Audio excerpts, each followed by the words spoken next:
नमस्कार दोस्तों, यदि आप भी एमपी पुलिस की तैयारी कर रहे हैं तो आपके मन में भी सबसे बड़ा सवाल यही होगा कि एमपी पुलिस कांस्टेबल के लिए हम कितने नंबर लाएं कि उसमें हमारा सिलेक्शन हो जाए। तो इस वीडियो को पूरा देखें क्योंकि आज हम बात करेंगे एग्ज़ाम पैटर्न के बारे में, एक्सपेक्टेड कट ऑफ के बारे में, कितने नंबर का टारगेट रखना चाहिए आपको और तैयारी की सही स्ट्रेटजी के बारे में। नमस्कार दोस्तों, मैं आशुतोष पांडे आपके अपने यूट्यूब चैनल अचीवर्स लाइफ 24/7 में आपका स्वागत करता हूं। तो आइए हम एक एक पॉइंट को अच्छे समझते हैं। तो एमपी पुलिस 2026 के लिए वैकेंसी आ चुकी है, जो कि पद उनका है 9662 पद हैं। योग्यता आपकी 10th पास मांगी गई है। एज आपकी 18+। इस 9662 पोस्ट में आपके कांस्टेबल के रहने वाले हैं 7500, ड्राइवर के 1000, एसआई के 507 और एएसआई के 655। टोटल 9662। और अभी अभी एक न्यूज़ आई है एमपीईएसबी की तरफ से ऑफिशियल नोटिस पे, जिसमें पेपर की डेट दी गई है अक्टूबर और नवंबर में। हर साल यह नवंबर और दिसंबर में होती थी, इस बार 1 महीने पहले हो रही है। तो आपके पास टाइम बहुत कम बचा हुआ है। हम मान सकते हैं कि अक्टूबर नवंबर दिया हुआ है, तो लास्ट अक्टूबर तक यह एग्ज़ाम स्टार्ट होंगे और नवंबर तक चलने वाले हैं। तो समथिंग मेरे हिसाब से आपके पास अभी ज़्यादा बचा नहीं है। करीबन 60 से 70 दिन के आपके लिए बचे हुए हैं। तो उसमें आप एक अच्छी स्ट्रेटजी बनाइए और एग्ज़ाम को क्लियर करने के। तो उसमें हम आपके सबसे पहले की पॉइंट्स को देखेंगे। इस वीडियो में हम बात करेंगे एग्ज़ाम पैटर्न के बारे में, एक्सपेक्टेड कट ऑफ के बारे में, आपके नंबर के टारगेट में कि आप कितना नंबर टारगेट रख के चलें, और सही स्ट्रेटजी के बारे में। तो आइए हम सबसे पहले बात करते हैं एग्ज़ाम पैटर्न के बारे में। सबसे पहले इसमें आपको सबसे पहले अपना पूरा सिलेबस समझना है और उसके हिसाब से अपनी तैयारी करनी है। सिर्फ ज़्यादा घंटे पढ़ने की ज़रूरत नहीं है। सही टॉपिक को बार बार रिवाइज़ करना और मॉक टेस्ट देना बहुत ज़रूरी है। तो आइए हम बात करते हैं इसमें वेटेज रहेगा आपके एग्ज़ाम पैटर्न में, सिलेबस में मैथ का रहेगा आपके, क्योंकि ऐसा पहले ऐसी एक इन्फॉर्मेशन आई थी कि हो सकता है कि इस बार एग्ज़ाम पैटर्न चेंज हो, लेकिन ऐसा कुछ नहीं है। पिछली बार की ही तरह इस बार ही एग्ज़ाम पैटर्न आपका रहेगा।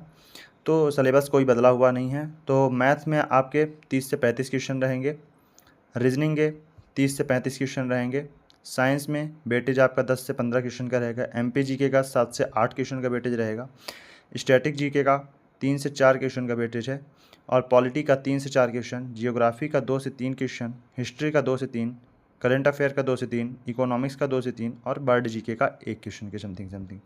ये हमने पूरे क्वेश्चंस प्रीवियस ईयर के हर शिफ्ट को एनालाइज करके बनाए हैं कि किस में कितना वेटेज रहा है।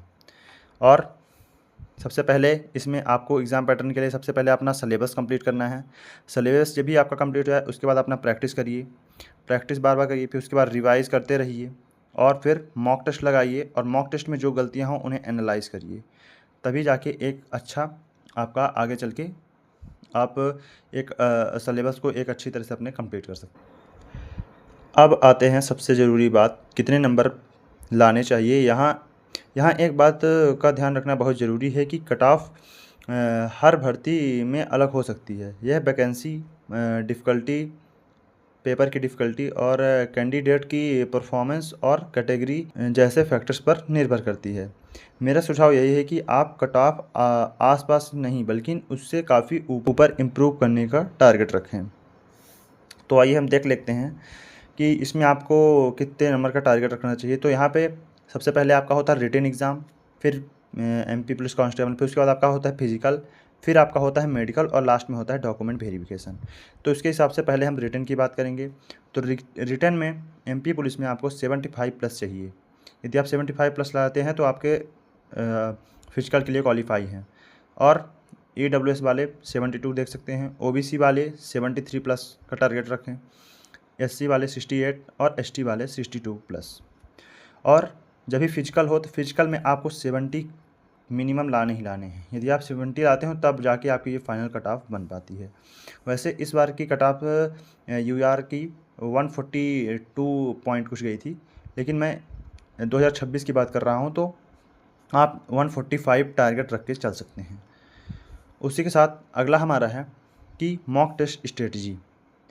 तो अगर आप भी तैयारी कर रहे हैं तो एक काम ज़रूर करें, हर वीक एक फुल मॉक टेस्ट दें और स्कोर देखकर खुश या परेशान बिल्कुल ना हों। उसमें आप 3 बातों का ज़रूर ध्यान रखें। सबसे पहले कितने क्वेश्चन हमारे गलत हुए हैं, इस पे हमें वर्क करने की ज़रूरत है। उसके बाद कौन-सा टॉपिक कमज़ोर है, जो टॉपिक आपका कमज़ोर हो उस पे बार-बार फ़ोकस करें, उसको बार-बार पढ़ें और उसे स्ट्रॉन्ग करें। गलत क्वेश्चन दोबारा क्यों गलत हुए? यदि गलत क्वेश्चन आपके दोबारा गलत हो रहे हैं तो उन्हें और इम्प्रूव करें और उस टॉपिक को अच्छे से पढ़ें। अगला हमारा आता है फिजिकल के बारे में। तो फिजिकल में यहाँ पे जैसे कि एमपी पुलिस कांस्टेबल में आपको फिजिकल के लिए टाइम भी ज़्यादा नहीं मिलता है, तो आप साथ-साथ फिजिकल करते रहिए, क्योंकि 800 मीटर आपको जब 2 मिनट 4 सेकंड के अंडर में लाएँगे तब आपको 40 नंबर मिल जाएँगे। और गोला फेंक में यदि 8.77 मीटर फेंक देंगे तब आपको 30 नंबर फुल नंबर मिलेंगे। लंबी कूद 5.57 मीटर यदि आप कूदते हैं तब आपको 30 नंबर मिलेंगे। तो फिजिकल भी इसका काफ़ी हार्ड है, तो आप ये रिटन की तैयारी करते-करते साथ-साथ फिजिकल की भी करते रहें। तो और हम इसके बाद बात करेंगे कि आपको गलतियाँ क्या नहीं करनी हैं। 5 गलतियों से बचें ज़रूर आप। सबसे पहले सिर्फ़ यूट्यूब वीडियो देखते रहना। मतलब सिर्फ़ आप यूट्यूब वीडियो मत देखिए कि ये वीडियो बहुत अच्छी है, बार-बार उसको देखेंगे तो आपका एक टाइम वेस्ट होगा। मॉक टेस्ट नहीं देना। मॉक टेस्ट यदि आप नहीं दे रहे हैं तो आप हर बच्चे से लगातार पीछे जा रहे हैं। तो मॉक टेस्ट ज़रूर दें, गलत क्वेश्चन का एनालाइज़ ना करना। ये मॉक टेस्ट देने भर से कुछ नहीं होता है, देखिए। यदि आप गलत क्वेश्चन का एनालाइज़ नहीं कर रहे हैं तो मॉक टेस्ट देने का आपको कोई फ़ायदा नहीं है। रिवीजन को छोड़ देना। आप जैसे ही एक लेसन कंप्लीट करें उसका फिर रिवीजन करें पूरी तरह, जिससे आपके उस लेसन में पकड़ अच्छी बनी रहे।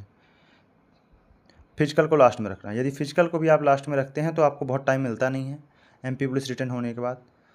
तो आपको यहाँ पे फिजिकल की भी तैयारी अपने हिसाब से करती रहनी है। और तो दोस्तों, अगर आपको टारगेट एमपी पुलिस कांस्टेबल है तो अभी से अपनी तैयारी को एक प्रॉपर स्ट्रेटजी के साथ शुरू कर दीजिए। अगर आपको यह वीडियो हेल्पफुल लगी हो तो चैनल को लाइक और चैनल को सब्सक्राइब करना ना भूलें। कमेंट में अपना मॉक टेस्ट का स्कोर ज़रूर बताएं। अगली वीडियो में हम बात करेंगे कि तैयारी के लिए किस टॉपिक में हमें कितना पढ़ना चाहिए। उसके हिसाब से आपको एक वेटेज का अनुभव हो जाएगा कि हमें जैसे कि हमें साइंस में क्या किस तरह के टॉपिक पढ़ने हैं, मैथ में हमें कौन-कौन से टॉपिक पढ़ने हैं, कहाँ से वेटेज ज़्यादा है। तो इसके हिसाब से, क्योंकि आपके पास 60 डेज़ बचे हुए हैं, तो इसके हिसाब से आप अपनी तैयारी कर सकते हैं। नमस्कार।